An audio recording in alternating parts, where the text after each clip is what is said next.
마가복음 10장 17절로 22절 말씀입니다. 그분께서 길로 나가실 때 어떤 사람이 달려와 그분께 무릎을 꿇고 그분께 여쭙되 선한 선생님이여 내가 무엇을 해야 영원한 생명을 상속받으리까 하매 예수님께서 그에게 이르시되 내가 어찌하여 나를 선하다 하느냐 한 분 곧 하나님 외에는 선한 이가 없느니라. 간음하지 말라, 살인하지 말라, 도둑질하지 말라, 거짓 증언을 하지 말라, 속여 빼앗지 말라, 내 아버지와 어머니를 공경하라 하는 명령들을 내가 아느니라 하시니 그가 그분께 응답하여 이르기를 선생님이여 이 모든 것은 내가 어려서부터 준수하였나이다 하므로 그때 예수님께서 그를 보시고 그를 사랑하사 그에게 이르시되 내게 한 가지 부족한 것이 있으니 내 길로 가서 내게 있는 것은 무엇이든지 팔아 가난한 자들에게 주라. 그러면 하늘에서 내게 보화가 있으리라. 그리고 와서 십자가를 지고 나를 따르라 하시매 그가 많은 소유를 가졌으므로 그 말씀을 듣고 슬퍼하여 근심하며 떠나가니라. 아멘. 오늘 본문 말씀에 어떤 사람이라고 하는 사람이 나옵니다. 이 사람에 대해서 성경에 나온 내용을 보면 아마 당시 많은 사람들에게 성공의 표본처럼 보이는 사람이었을 것 같습니다. 마가복음에는 어떤 사람이라고 이렇게 소개되는데요. 동일한 사건을 기록한 마태복음 19장 또 누가복음 18장을 보게 되면 이 사람이 청년이었다라고 이렇게 언급이 되고 있고요. 또 누가복음에서는 치리자라고 그렇게 소개가 되어지고 있습니다. 우리가 읽었던 이 내용은 오늘 마태복음, 마가복음, 누가복음, 공관복음이라고 하는 세 복음서에 다 나오는 내용이에요. 하나님께서 굉장히 중요하게 보시는 내용이라는 얘기죠. 마태, 마가, 누가복음 이 공이 이 젊은 사람이 굉장히 많은 부를 소유하고 있었다는 것을 우리들에게 말해주고 있습니다. 그러면 이제 정리해 보면 이렇습니다. 이 어떤 사람은 청년이에요. 그러니까 젊은 사람이에요. 그리고 엄청나게 많은 부를 가지고 있어요. 그리고 높은 지위도 가지고 있습니다. 어떻게 젊은 나이에 많은 부와 또 높은 지위를 가질 수 있었을까요? 아마 성경에 안 나왔으니까 모르죠. 하지만 이 젊은 청년, 이제 부자 청년이라고 말하는 이 사람이 예수님과 나눈 대화를 보면 도둑질하거나 부도덕한 방법으로 부를 모은 것 같지는 않아요. 왜냐하면 어렸을 때부터 자기가 모세 율법을 다 지키면서 살아왔다라고 그렇게 말을 하거든요. 도둑질하지도 않았어요. 속여 빼앗지도 않았어요. 그것에 대해서 자부하는 사람이었거든요. 그러니까 최소한 합법적인 방법으로 그리고 도덕적으로 산다고 하면서 엄청난 부를 소유했던 것 같아요. 모르죠. 부모님으로부터 많은 재산을 유산으로 받았든지 여하튼 똑똑했던 사람인 것 같긴 해요. 또 높은 지위도 올랐고요. 젊은 나이에. 이 당시 유대 사회에서 얼마나 많은 사람들의 부러움을 받았을까요? 어쩌면 많은 유대 부모들 사이에 자녀 양육에 있어서 롤모델이 되지 않았을까? 너도 나중에 크면 저 젊은 치리자처럼 돼야 돼. 열심히 지금 공부해야 돼. 열심히 일해야 돼. 이런 말 하면서요. 그런데요. 이 부자 청년이라고 하는 이 사람. 남들이 볼 때는 남부러울 것이 없는 것처럼 보이는 이 사람이요. 모든 것을 소유하고 모든 것을 누리고 있는 것처럼 보이는 이 사람이요. 근데 이 부자 청년 안에 남모를 고민이 있었던 거예요. 남모를 불편함과 갈등이 있었어요. 사람들은 자기를 부러워하고 자기를 우러러 봅니다. 그런데 이 부자 청년 안에는 해결되지 않은 문제가 있었어요. 많은 부를 가지고 있고 높은 권력까지 올랐는데도 여전히 그 불안함이, 불편함이 사라지지 않는 거예요. 도덕적이고 종교적인 삶을 살아가는데도 여전히 그 불편함이 사라지지 않는 거예요. 제가 어떻게 이렇게 여러분께 말씀드릴 수 있을까요? 그가 예수님을 만났을 때 취한 행동을 보면 그의 마음이 어떠하다는 것을 우리가 충분히 생각해 볼 수 있습니다. 성경 본문에 보면 그가 예수님을 만났을 때 예수님께 달려왔다고 말하고 있어요. 그리고 예수님을 보았을 때 예수님께 달려왔을 뿐만 아니라 무릎을 꿇었다고 말하고 있습니다. 여러분, 엄청난 부를 가진 사람이에요. 높은 지위를 가진 사람입니다. 아직 젊어요. 아마 자기 의와 자기 확신으로 똘똘 뭉친 사람이었을 거예요. 그런데 그가 예수님을 보았을 때 달려왔어요. 그리고 예수님 앞에 무릎을 꿇었습니다. 그것이 그의 마음의 공고함을 보여주고 있는 거죠. 마가복음 10장 17절 말씀을 제가 읽어드리겠습니다. 그분께서 길로 나가실 때 어떤 사람이, 부자 청년이죠, 달려와 그분께 무릎을 꿇고 그분께 여쭙되 선한 선생님이여 내가 무엇을 해야 영원한 생명을 상속받으리까 하매. 자, 이 부자 청년이 예수님을 보았을 때 예수님께 달려갔습니다. 그런데 여러분, 뭐 달려갔다고 하니까 달려갔나 보다 우리는 생각하지만 이 유대 문화를 좀 이해를 하면 조금 더 실제적으로 좀 다가오는 부분들이 있습니다.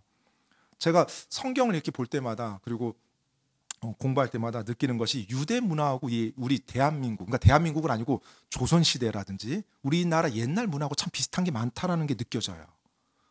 일단 대표적인 것이 혼인 문화도 그렇고요. 혼인 문화. 옛날 우리 나라에서 혼인할 때 신랑이 신부 집에 가서 신부를 데리고 왔잖아요. 근데 유대의 혼인 문화도 그렇거든요. 서양은 그런 문화가 아니죠. 서양은.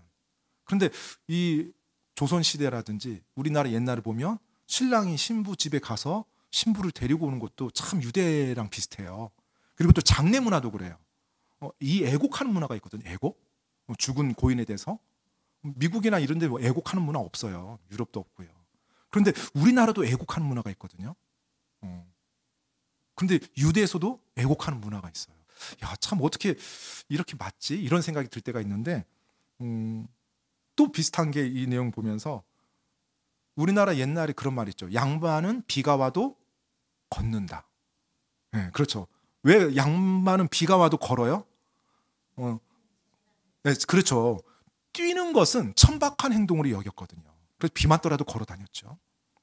그런데 유대 문화도 역시 마찬가지입니다. 뛰는 것은 천박한 행동으로 여겼어요. 그래서 종교 지도자들이라든지 고위에 있는 정치 지도자들은 걸어 다녔대요. 그런데 지금 이 부자 청년이 어떻게 했어요? 예수님께 뛰어갔어요. 누군데요? 자기가 부자인데, 그리고 자기가 치리자인데 예수님을 바라보고 뛰어갔어요. 그러니까 그의 마음속에 그가 어떠한 갈급함을 가지고 있는지를 보여주고 있는 거예요. 얼마나 간절한 무언가가 있었으면 그 예수님을 보았을 때 예수님께 뛰어가서 그분 앞에 무릎을 꿇었을까? 사람들이 보는 데서. 여러분 한번 생각해 보세요. 이 부자 청년의 마음속에 그렇게 공고하고 그런 불편함, 그리고 해결되지 못한 문제점이 있었다라고 한다면 이 부자 청년이 예수님만을 기다리면서 이제까지 왔을까요? 그런 마음이 있었다면 이 부자 청년이 예수님 만나기 전에도 여러 가지 방법을 취했을 거예요. 사실 높은 지위에 있으니까 당시 유대 사회에서 이 부자 청년이 알고 있는 바리새인들도 있었을 것이고요. 서기관들도 있었을 것이고요. 제사장도 인맥이 있었을 것이고요. 그리고 율법사들도 아는 사람이 있었을 것입니다. 분명히 이 부자 청년은 그 사람들과도 교류가 있었을 거고요. 그들에게도 자기가 고민하고 있고 자기가 해결하지 못한 문제를 꺼내서 조심스럽게 물어봤을 것 같아요. 그런데 한결같은 대답들이 만족스럽지 못한 거예요. 그러니까 이 사람들에게 갔을 때도 그게 해결되지 않은 거예요. 그러던 가운데 예수님에 대한 이야기를 듣습니다. 예수님이 하나님의 대언자라는 말도 들어요. 그리고 어떤 사람은 예수님이 메시아래요. 지난 3년 동안 예수님이 했던 가르침과 예수님의 기적들에 대해서 이야기를 듣습니다. 혹시 그 예수님께 가면 내 마음속에 있는 이 풀리지 않은 것을 해답을 얻을 수 있을까? 올바른 대답을 내가 찾을 수 있을까? 아마 이런 갈등이 굉장히 많았던 것 같아요. 그래서 예수님을 보았을 때 예수님께 달려가 그분 앞에 무릎을 꿇고 드디어 자신이 오랫동안 고민해왔던, 그리고 풀리지 않았던 그 질문을 예수님께 여쭙습니다. 그 질문이 뭐예요? 방금 우리가 읽었던 17절에 나오는 질문입니다. 자, 마가복음 10장 17절 말씀 제가 다시 한번 읽어드리겠습니다. 그분께서 길로 나아가실 때 어떤 사람이 달려와 그분께 무릎을 꿇고 그분께 여쭙되 선한 선생님이여 내가 무엇을 해야 영원한 생명을 상속받으리까 하며. 그의 마음속에 있었던 질문이 뭐였어요? 내가 무엇을 해야 영원한 생명을 상속받을 수 있습니까? 이것이었어요. 많은 부를 가지고 있고 높은 지위에 올랐습니다. 도덕적인 삶을 살고 신앙심까지 있었어요. 하지만 자기 마음속에 확신이 없었어요. 죽으면 어떻게 되는 거지? 하나님께서 영원한 생명이라고 말은 했지만 나는 영원한 생명이 있는 것인가? 계속 풀리지 않는 그 불편함. 그런데 이 부자 청년이 예수님께 와서 예수님께 뭐라고 불렀어요? 선한 선생님이요. 선한 선생님이요. 유대 사회에서는요, 이 선하다라는 단어는 하나님께만 사용했던 단어입니다. 참고로요. 그러니까 선하다라는 것은 어떤 의미가 있냐면 죄가 없는 사람이란 뜻이에요. 그러니까 선한 사람이면 어떤 사람이에요? 죄가 없는 사람이에요. 그래서 선하다라고 표현할 때는 하나님께만 썼다고 합니다. 그런데 지금 이 부자 청년이 예수님께 와서 뭐라고 불렀어요? 선한 선생님이에요. 그러니까 예수님께서 그 부자 청년의 말을 듣고 일단 그 질문에 대한 답을 하기 전에 호칭에 대해서 먼저 지적합니다. 18절 말씀 보겠습니다. 예수님께서 그에게 이르시되 내가 어찌하여 나를 선하다 하느냐. 한 분 곧 하나님 외에는 선한 이가 없느니라. 자, 지금 이 말씀 보면 예수님이 하나님이 아니란 뜻이에요? 얼핏 보면 뭐 그렇게 또 이해될 수도 있어요. 근데 절대 그 말이 아닙니다. 지금 이 선한 선생님이라고 선하다라는 표현을 쓴 것에 대해서 예수님이 그 부분을 이 부자 청년에게 지적하면서 그에게 생각의 여지를 주는 거예요. 지금 예수님께서는요, 선하다라는 호칭을 마땅히 받으실 만한 분이세요. 그런데 이 부자 청년은 그걸 믿어요? 안 믿고 있거든요. 이 대화를 보면 예수님이 하나님이라는 걸 안 믿고 있어요. 그런데 와서는 예수님께 하나님에게만 사용하는 호칭을 사용한 거예요. 그래서 예수님이 선하다라는 것은 하나님 외에는 사용할 수 없는 건데 너 그걸 나한테 썼구나. 내가 하나님이라는 거 알고 써야 되는데 지금 내가 하나님이라는 거 믿지도 않으면서 말만 하는구나. 지금 그거 지적한 거거든요. 그래서 예수님께서 선하다라는 이 단어에 대해서 그 부자 청년에게 지적을 해주고 있어요. 그런데 이 부자 청년은 그 말을 들으면서도 아직 예수님이 하나님이라는 사실은 알지 못합니다. 그걸 깨닫지 못해요. 믿지 않아요. 그리고 자신의 그 오랫동안 품어왔던 질문에 대한 해답만을 지금 간절히 원하고 있어요. 내가 무엇을 해야 영원한 생명을 상속받으리까? 동일한 사건을 기록한 마태복음에서 보면 마태복음 19장 16절 말씀에 이렇게 나와 있습니다. 한번 들어보세요. 보라, 어떤 사람이 와서 그분께 이르되 선한 선생님이여 내가 무슨 선한 일을 해야 영원한 생명을 얻으리까 하매. 자, 이제 마태복음에서는 수식어가 하나 좀 더 들어가서 설명을 해주고 있습니다. 내가 무슨 선한 일을 해야 영원한 생명을 얻으리까? 이렇게 물어봐요. 그렇다면 이 부자 청년은 지금 어떤 개념을 가지고 있어요?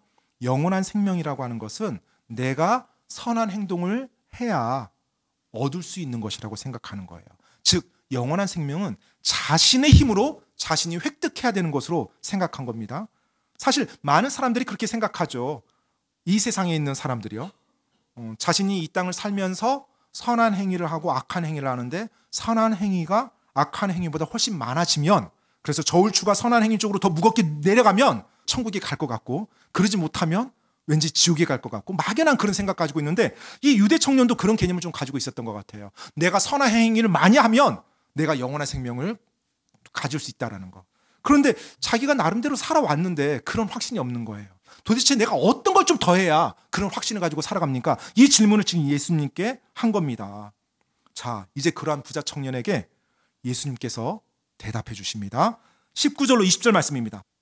간음하지 말라, 살인하지 말라, 도둑질하지 말라, 거짓 증언을 하지 말라, 속여 빼앗지 말라, 내 아버지와 어머니를 공경하라 하는 명령들을 내가 아느니라 하시니 그가 그분께 응답하여 이르기를 선생님이여 이 모든 것은 내가 어려서부터 준수하였나이다 하므로. 왜 예수님께서 지금 이 부자 청년에게 영원한 생명을 얻는 방법에 대해서 율법을 언급한 걸까요? 율법은요, 무엇이 하나님의 의인지를 우리에게 가르쳐주는 하나님의 말씀입니다. 율법을 통해서 하나님이 말씀하시는 의의 기준이 무엇인지를 우리가 배울 수가 있어요. 그래서 율법이 선한 것입니다. 그러니까 율법은 우리가 우리 안에 죄를 발견할 수 있도록 도와주는 거예요. 예수님께서 부자 청년에게 이 율법을 언급한 이유가 바로 그것 때문에 한 거예요. 지금 부자 청년이 영원한 생명을 어떻게 해야 제가 얻을 수 있습니까? 라고 물었어요. 그러면 어떻게 해야 돼요? 죄 문제를 해결해야 됩니다. 그렇죠? 복음서에 계속 나오는 게 죄 문제 해결해야 돼요. 죄 문제를 해결하려면 먼저 자신이 죄가 있다는 것을 인정해야 되죠. 자기가 죄가 있다는 걸 인정하지 않는데 어떻게 죄 문제가 해결이 됩니까? 그래서 예수님께서 율법을 언급한 거예요. 그러면 이 부자 청년은 어떻게 해야 돼요? 그 다음 반응이 율법을 통해서 자신이 죄가 있다는 것을 고백해야 되는 겁니다. 율법은 구원의 방법으로 하나님 우리에게 준 것이 아닙니다. 율법은 우리가 죄를 깨달아서 우리로 하여금 예수님 앞으로 나갈 수 있도록 도와주기 위해서 주어진 거예요. 로마서 3장 20절에도 이렇게 기록되어 있습니다. 그러므로 율법의 행위로는 어떤 육체도 그분의 눈앞에서 의롭다고 인정받을 수 없나니 율법에 의해서는 죄를 알게 되느니라. 율법에 의해서 뭘 안다고 그래요? 죄를 알게 되는 거예요. 그래서 성경은 율법을 예수님께로 인도하는 감독, 교사라고 말한 겁니다. 갈라디아서 3장 24절 말씀도 제가 한번 읽어드리겠습니다. 율법에 대해서 우리가 정확히 이해해야 돼요. 그러므로 율법은 우리를 그리스도께로 인도하는 감독, 교사였으니 이것은 우리가 믿음으로 의롭다고 인정받게 하려 함이라. 율법은 우리를 예수님 앞으로 인도하는 거지 우리를 구원해 주는 수단이 절대 아닙니다.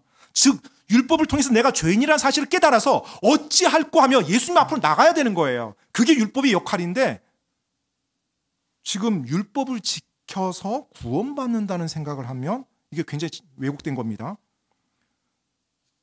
율법을 좀 비유하자면 엑스레이와 좀 비슷해요.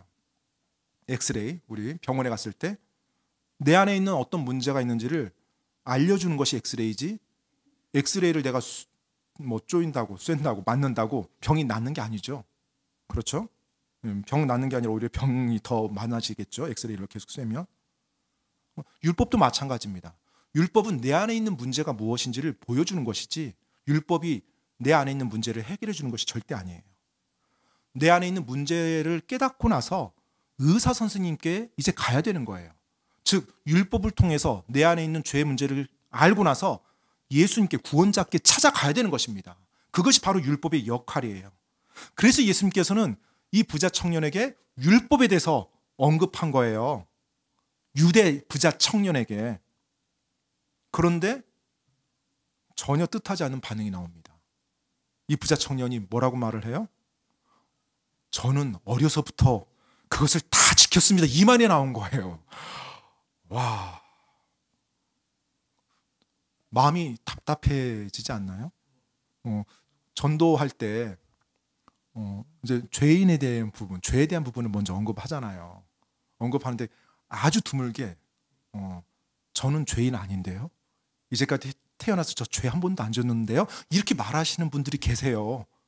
이 부자 청년이 그러했어요. 그거 저 어릴 때부터 다 지켰는데요. 사실 율법을 말했을 때 그렇게 대답이 나오면 안 되는 거예요. 제가 죄인이었습니다, 주님. 제가 그걸 다 못 지켰습니다. 이렇게 말해야 되는데 제가 다 지켰는데요. 근데 여러분, 이 부자 청년이 사실 어떤 악의를 가지고 이렇게 말한 건 아닙니다. 이 부자 청년을 좀 약간 좀 이해를 해줄 필요가 있는데 이 당시 유대 사회의 전통이라고 하는 것을 우리가 좀 알 필요가 있어요. 이 당시 유대 사회에서는요, 유대인들이 또 바리새인들 또 종교 지도자들이 지키는 전통이 있었어요. 전통. 성경에 보면 예수님께서 전통이라는 말을 사용합니다. 근데 이 전통이 뭐냐면 하나님이 율법을 가지고서요, 자기들의 수준으로 낮춰놔서 겉으로 보이는 행동의 목록을 만들어 놓은 게 전통이에요. 알겠죠? 그러니까 전통이라고 해서 자기들이 막 이문대로 만든 거 아닙니다. 하나님의 말씀을 지켜야 되잖아요. 근데 그 지키는 것에 대한 행동 목록이에요. 근데 그 행동 목록을 자기들 수준으로 맞춰 놓은 거예요. 그래서 자기들끼리 합의를 한 겁니다. 어떻게 합의해요? 하나님의 이 말씀은 우리가 이렇게 행동하면 이 말씀을 지킨 거야. 이렇게 해요. 그러니까 이 행동들은 어떤 행동들이에요? 전부 다 겉으로 보이는 행동이죠. 그러니까 이 겉으로 보이는 행동을 하면 나는 하나님의 이 말씀을 지킨 사람이야. 이걸로 서로 간에 합의를 해준 거예요. 이게 시간이 지나면서 전통이 된 거예요. 그러니까 유대 사회에서 이제 어느 사이에 하나님의 율법은 제쳐져 있고 이 전통만 사람들 사이에서 중요하게 여겨지는 거예요. 너 이거 했어? 이거 했어? 이거 했어. 너 이거 안 했지? 너 죄지야. 아, 이거 했어? 아, 너 의인이야. 이렇게 인정해 주는 겁니다. 그래서 예수님께서 복음서에 보면 그 바리새인들과 서기관들에게 그들의 전통에 대해서 책망하는 내용이 나와요.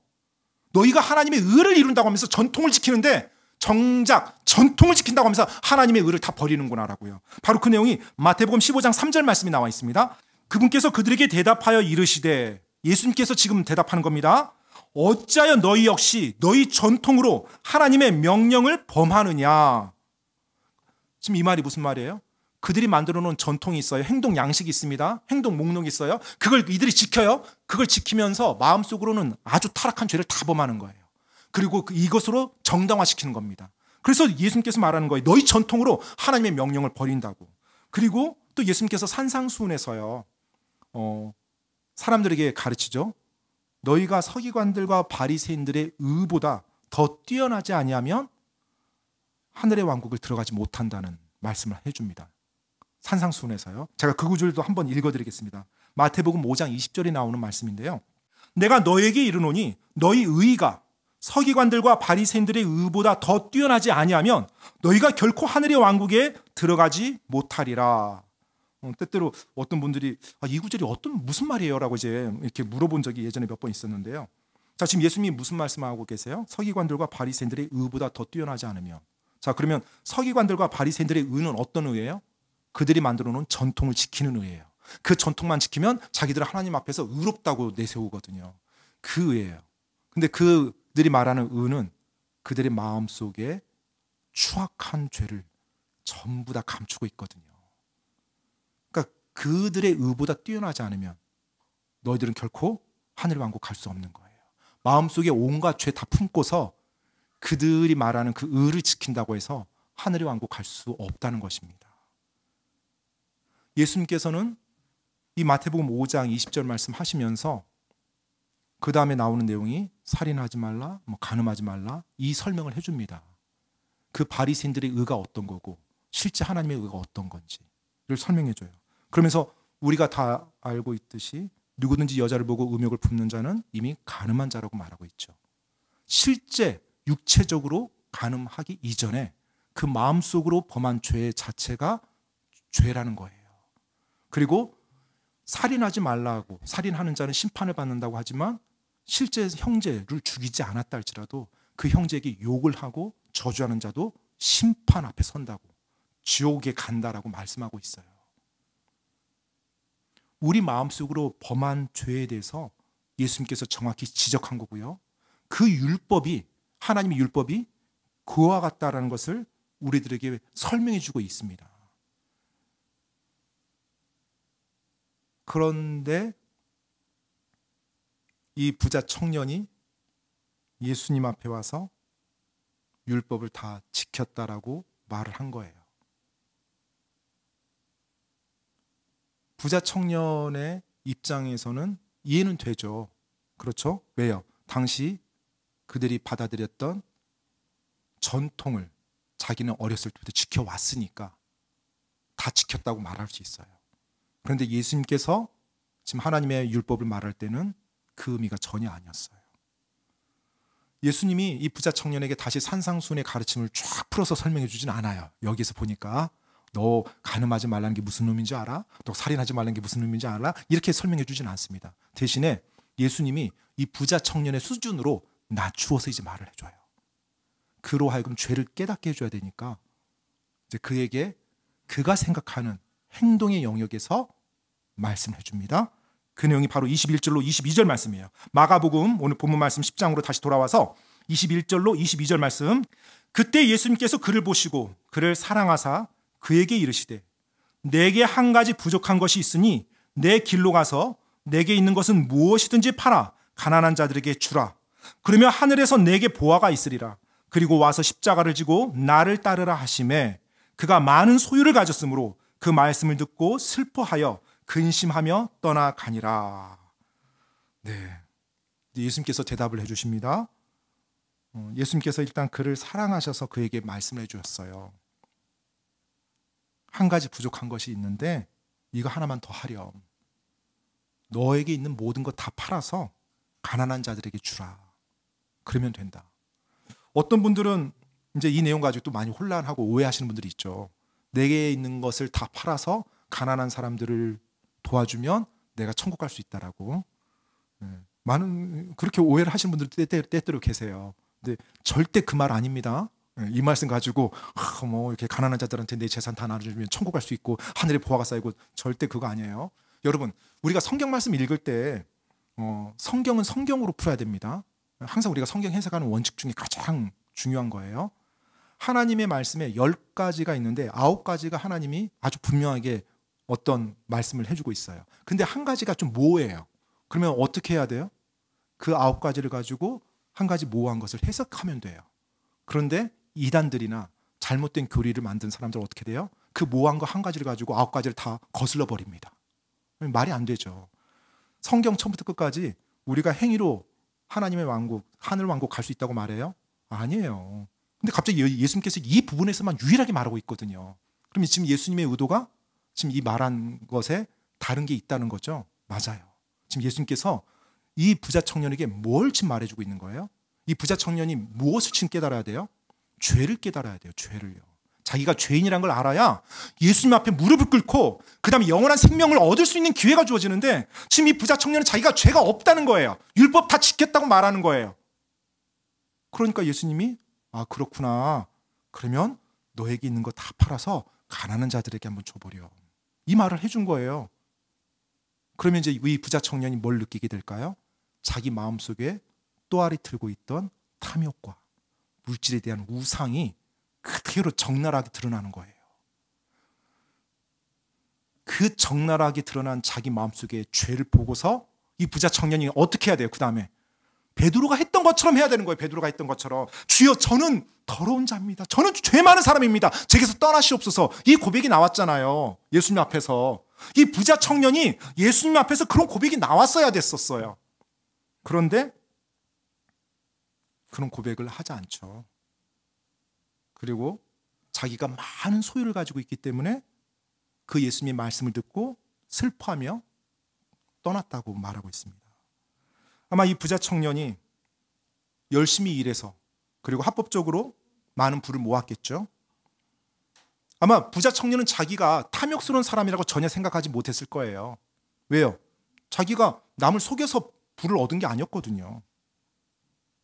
하지만 마음 깊은 곳에서는 돈을 숭배했던, 물질을 우상으로 섬겼던 자신의 모습이었어요. 그리고 하나님보다 돈을 더 의지했던 자신의 모습이었고요.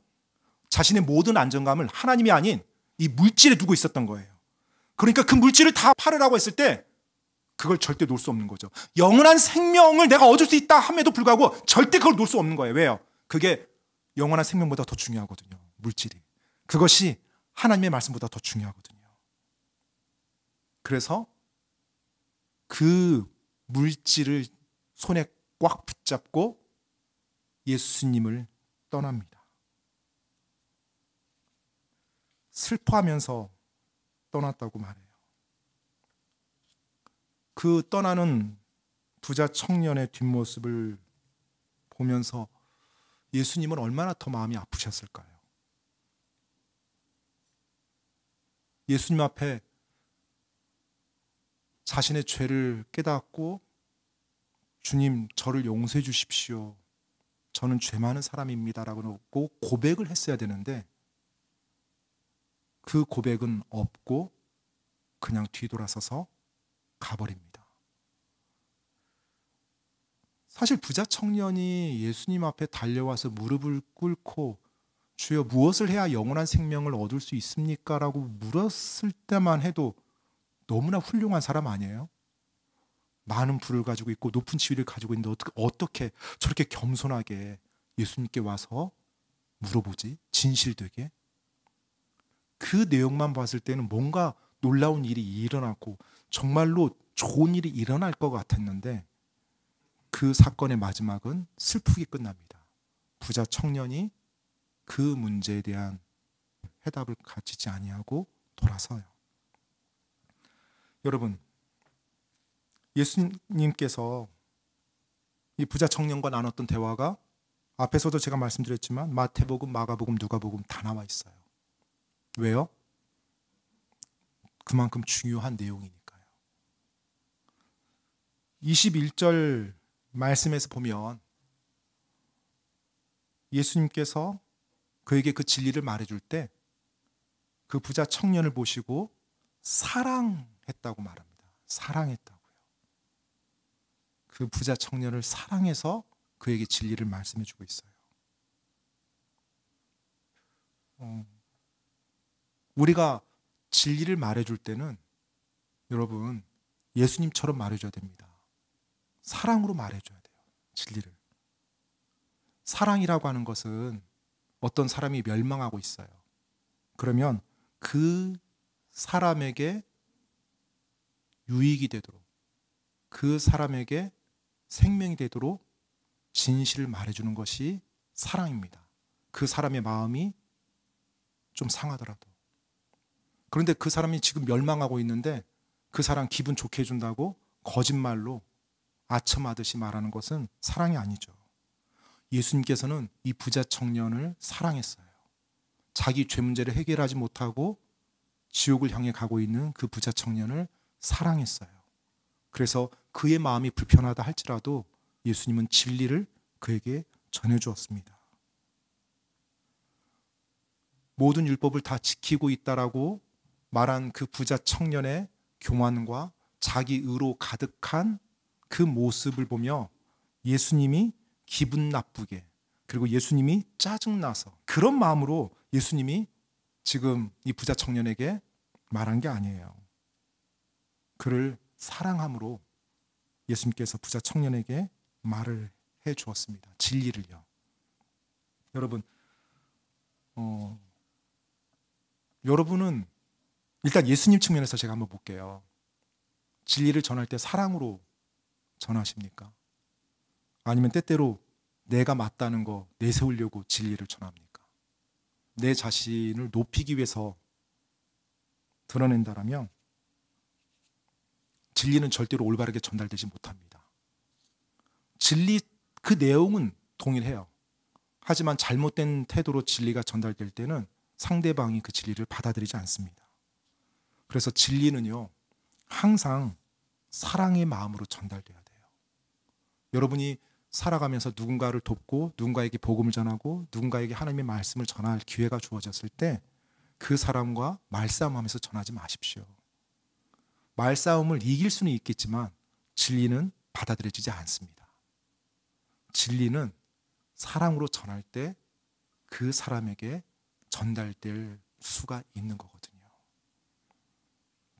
때때로는 진리를 전했는데 받아들이지 않으면 그 사람을 사랑하고 그리고 일단은 내려놓으십시오. 또 기도해 주고요. 그래야 또 그 진리가 다시 한번 전달될 수 있는 기회가 되거든요. 예수님께서는 이 부자 청년과 말싸움하지 않았어요. 그리고 그를 사랑했어요. 그리고 그를 안타깝게 바라봤습니다. 그런데 이 부자 청년과 예수님을 사람들이 봤을 때는 어떨까요? 한 사람은 부자고 엄청난 부자고 예수님은 전혀 부자가 아니었죠. 한 사람은 높은 지위에 있는 치리자고 예수님은 치리자가 아니었죠. 근데 예수님이 이 부자 청년을 부러워했을까요? 부러워하기는커녕 불쌍히 여겼죠. 왜요? 그에게 영원한 생명이 없고 그가 진리를 알지 못하니까요.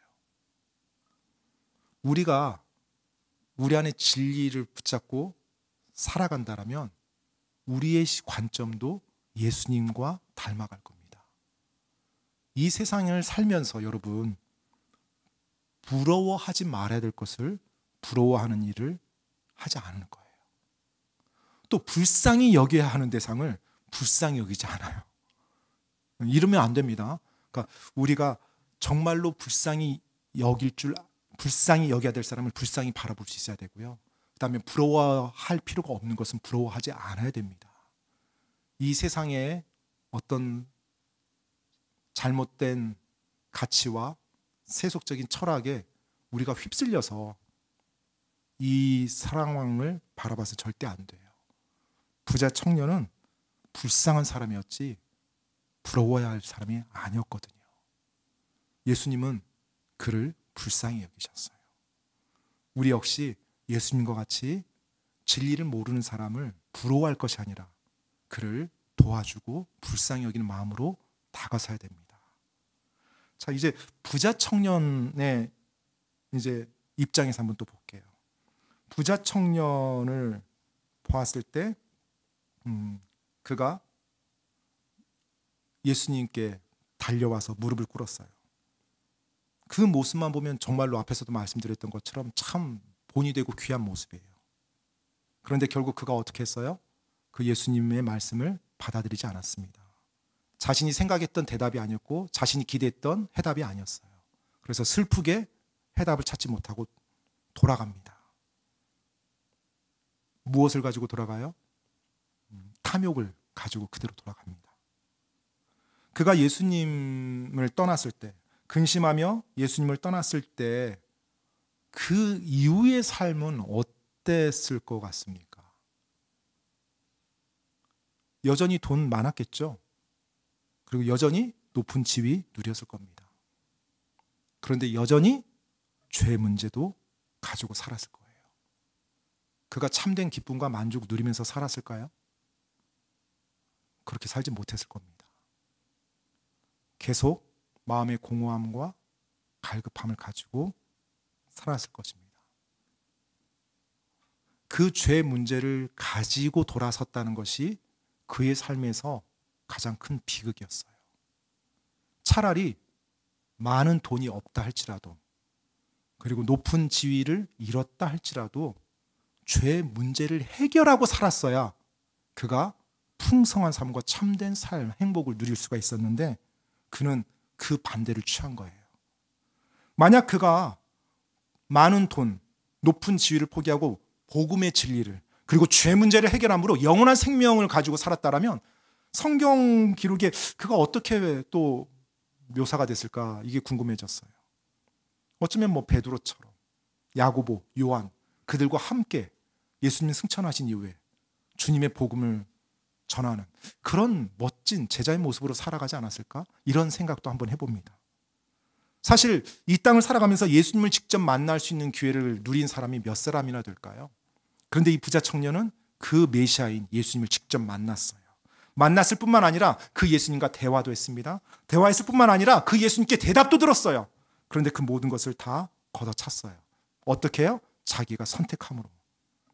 혹시 여러분 이 부자 청년의 모습 속에서 오늘 우리들의 모습이 있지는 않은지요.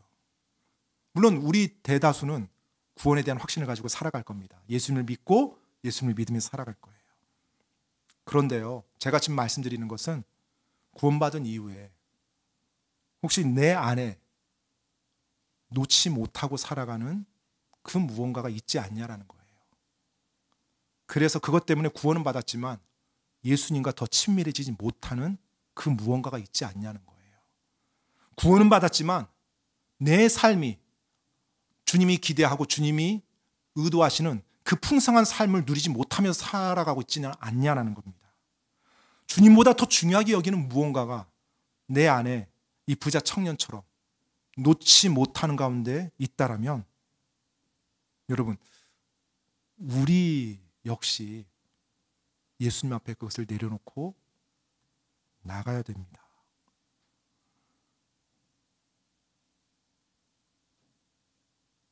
주님을 사랑하고 주님과 친밀해지고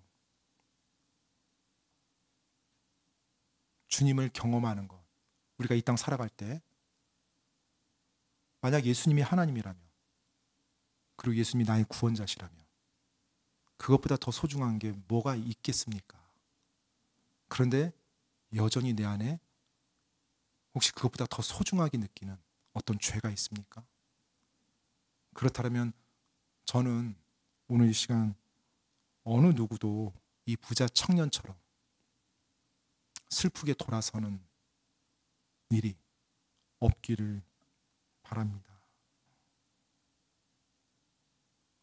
이 말씀을 통해서 저는 우리가 예수님의 마음을 느꼈으면 좋겠고요.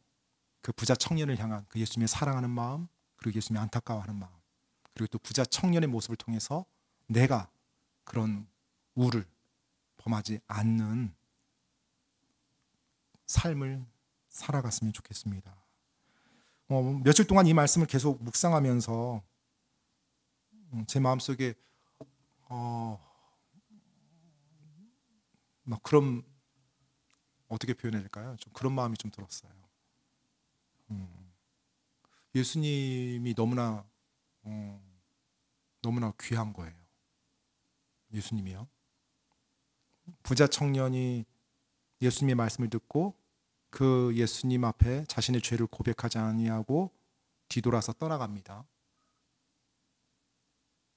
예수님이 그를 보면서 탄식하세요. 제가 성경 말씀을 읽진 않았는데요.